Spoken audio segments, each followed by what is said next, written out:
If your feet are burning, tingling, or painfully sensitive, but your EMG came back normal, you may have been told your nerves are fine. But that's not always what a normal EMG means.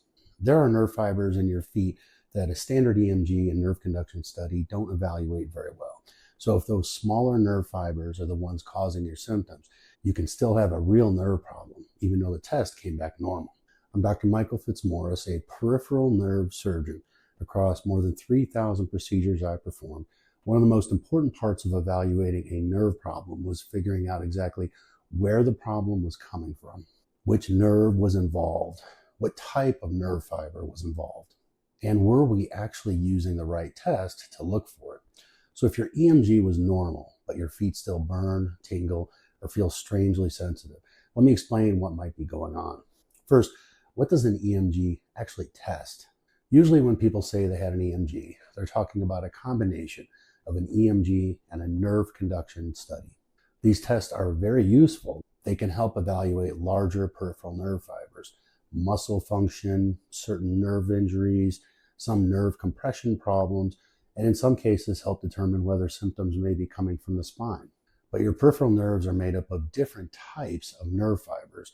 You have large nerve fibers and smaller nerve fibers. The larger nerve fibers are involved in things like muscle control, vibration, and knowing where your joints are in space. And those are the fibers conventional nerve conduction studies are particularly good at evaluating. But the small nerve fibers are different. They help carry pain and temperature signals, and some of them also play a role in things like sweating and autonomic body function. And routine nerve conduction studies don't directly evaluate those small nerve fibers very well. What this means is a normal nerve conduction study doesn't automatically mean that every nerve fiber in your feet is normal. This is where small nerve fiber neuropathy comes in. Small fiber neuropathy affects those smaller sensory nerve fibers. The symptoms can include burning, tingling, pins and needles, electric or shooting pain, unusual sensitivity to touch, or abnormal sensitivity to heat and cold. For a lot of people, it starts in the feet, and this is where things can get confusing. Let's say someone has burning feet. They get an EMG and nerve conduction study. The test comes back normal, and then they walk away thinking neuropathy has been ruled out. But the problem is mainly affecting the small nerve fibers. The EMG may not pick it up. That doesn't mean that an EMG was a bad test. It just means that the test may not have been designed to measure the fibers that are causing the symptom. Now, I want to be careful here. A normal EMG does not mean that you automatically have small fiber neuropathy. Burning feet can have a number of different causes, and a normal EMG by itself doesn't diagnose small fiber neuropathy.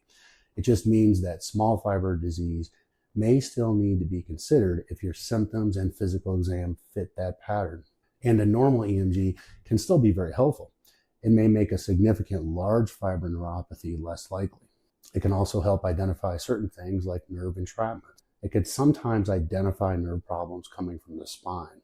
And it can also give useful information about whether weakness or numbness follows the pattern of a specific nerve. So I wouldn't look at a normal EMG and say the test found nothing.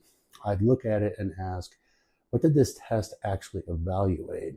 And does that match the symptoms that I'm having? So how do you evaluate the small nerve fibers? One of the better established tests is a skin punch biopsy. That sounds more dramatic than it actually is. It's a very small sample of skin, usually taken from the lower leg. The laboratory then looks at the density of the small nerve fibers going into the skin.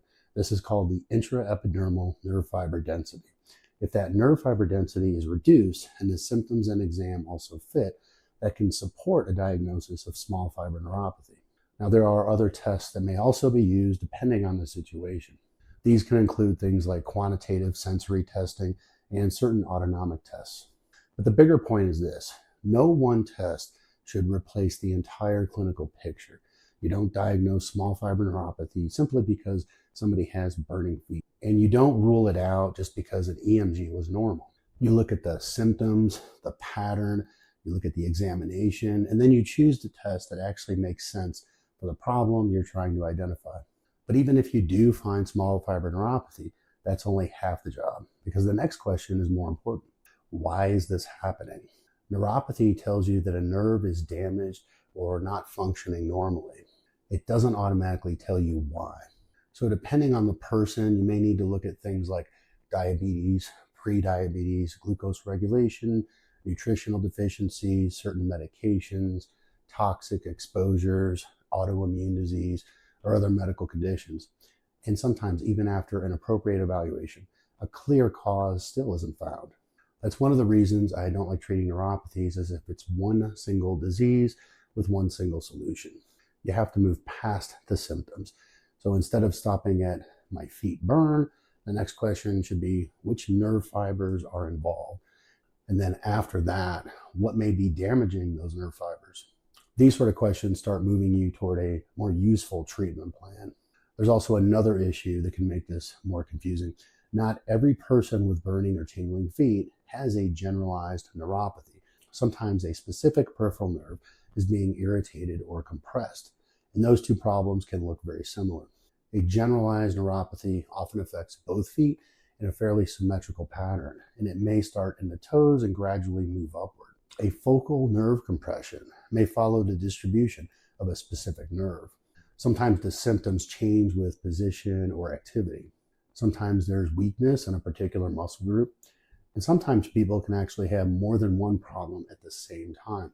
In my consultations, part of the evaluation was trying to determine whether the symptoms look more like a generalized neuropathy, a focal nerve compression, a problem coming from the spine, or some combination of these. That's why a single test result shouldn't be interpreted completely outside the context of the symptoms and the physical examination. So what should you do if your EMG was normal, but the symptoms are still there? I'd think about this in 3 steps. First, find out what the EMG actually evaluated. What did it show? And just as importantly, what was it capable of even detecting? Second, ask whether your symptoms could involve small nerve fibers that routine nerve conduction testing doesn't evaluate very well. And third, don't stop at the word neuropathy. Try to understand why the nerve may be irritated or damaged in the first place, because finding the underlying cause may be more important than simply treating the burning or the tingling. So if your EMG was normal, but your feet are still burning, the takeaway isn't that the test was wrong, and it also isn't that you definitely have small fiber neuropathy. The takeaway is that a normal EMG answers a specific set of questions. It doesn't answer every question about every type of nerve fiber. And understanding that difference can completely change what you look at next. If you're dealing with persistent burning, tingling, numbness, or other nerve symptoms, and you're trying to make sense of what may be contributing to them, I've created a free nerve health assessment. I put the link in the video description. And in the next video, I'm going to break down the main test used for neuropathy, including EMG, nerve conduction studies, skin biopsy, and several others, and explain what each one is actually good at finding.